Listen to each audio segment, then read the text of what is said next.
Waar doen papa nou weer?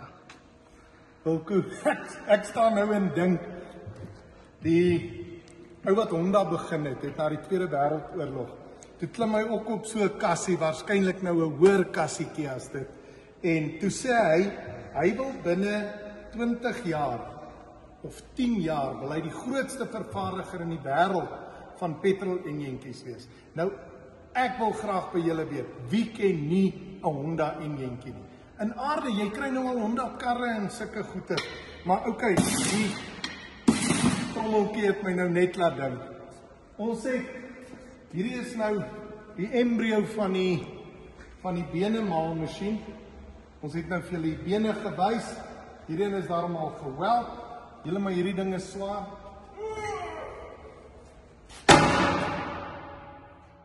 Sjoe. En ons is nog doenig met sy as by die machine shop. Motor gaan hierso opkom. Hoeveel kilowatt gaan julle opsit? 22 kilowatt. So ons plan is 22 kilowatt laadspoed. 960 rpm. Nou het ek daartoe gemaak. Maar julle, die size is so. Ons gaan vir julle wys. Ons gaan hom volgende week opstart. Net so 'n paar uitdagingkies gehad. Ek kan nie meer alles onthou nie. Maar ons gaan vir julle wys. Sodra ons begin bene maal, is julle die eerste mense wat gaan weet. Gedra vir julle, soet wees.